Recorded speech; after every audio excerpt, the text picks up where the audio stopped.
So you're looking for a way to kind of spice up your drum fills a little bit. You're playing jazz and other styles of music. Well, I've got a really cool and really easy way to do it with a 5-stroke roll. drummingforlife.com. Hey there, it's Vaughn at drummingforlife.com. Aloha, hope you're doing well. So today I want to share with you a really easy way to kind of take a 5-stroke roll and manipulate it a little bit, kind of move it around the drums and have some fun. So we all know our 5-stroke roll, right? We're doing right, right, left, left, right. Okay, that's a basic 5-stroke roll. Or left, left, right, right, left. So instead of playing it in a normal way, let's just move that last note of the 5-stroke roll down to the bass drum. Right, right, left, left, bass drum. Right, right, left, left, bass drum. I'm going to keep it right hand lead. Right, right, left, left, bass drum. 1, 2, 1, 2, 4, 5.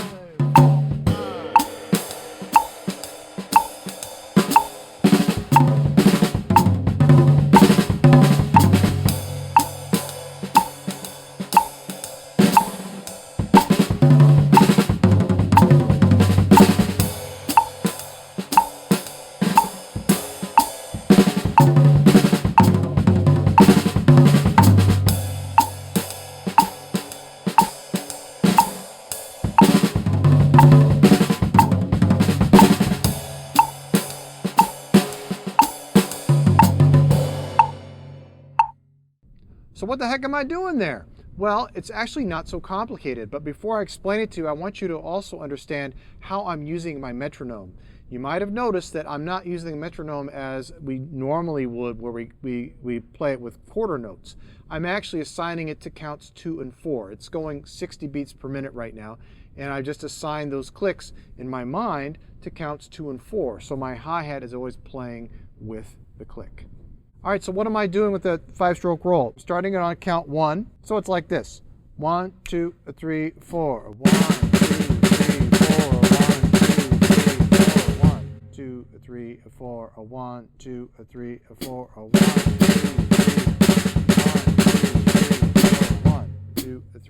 4. 1, 2, 3, 4. Okay, another way you can do it is you can start with the bass drum first. So you start the bass drum on the and of 4. 1, 2, 3, 4, and 1, 2, 3, and 1. And end with that double bass drum on the end to finish the phrase. 1, 2, 3, 4, 1, 2, 3, 4, and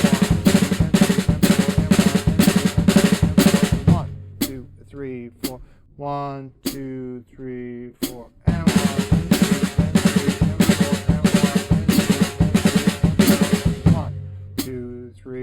First way, 1, 2, 3, 4.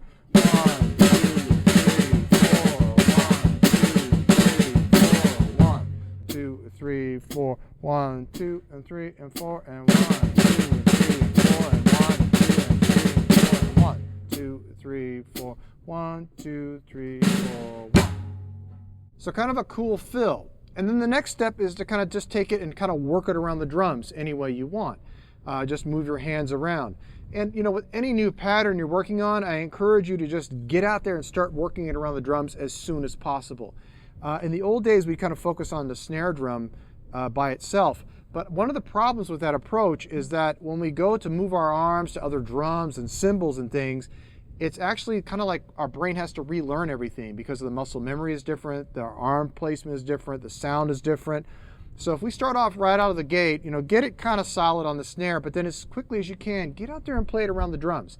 Because you know your toms are different tension, so you're going to have to pull out those doubles a little more than when you're playing on snare drum, and your cymbals are going to sound different.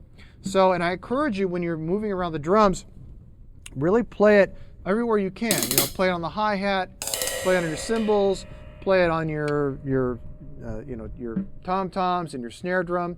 And you know, focus on being clean. Really be clean with those doubles. Now, my brushes mastery course, I go into a lot of detail about the 5-stroke roll, how to tripletize it, which means like you're kind of going over the bar line in a way, and it's really kind of a hip and cool way to use triplets to kind of tripletize a 5-stroke roll.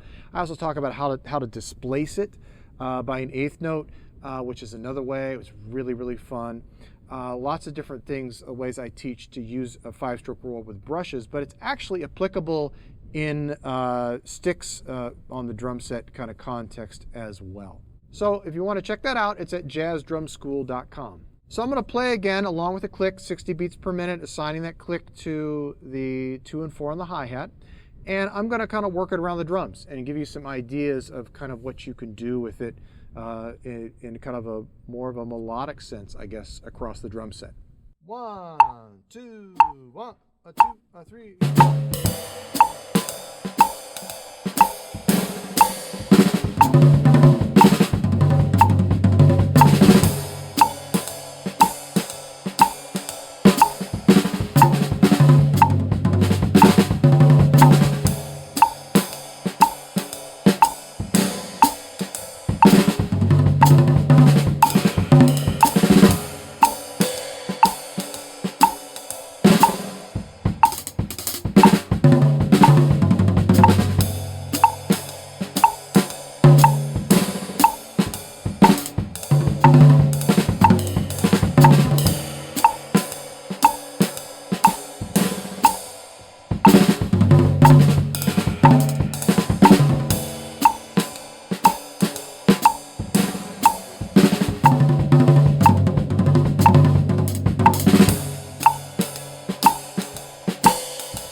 So we're playing this thing 2 different ways, but it's actually the same pattern, right? We're just starting with the right hand lead, or we're starting with the right foot lead. And you could also mix and match. So you could start off, say, with the right foot lead, and then play a little time, and then come back into it with the right hand lead, like this. 1, 2, 3, 4.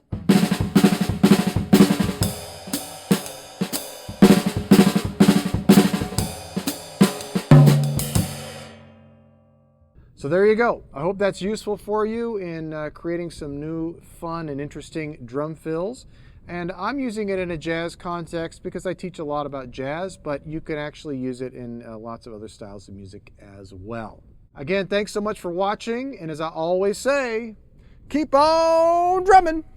Take care. drummingforlife.com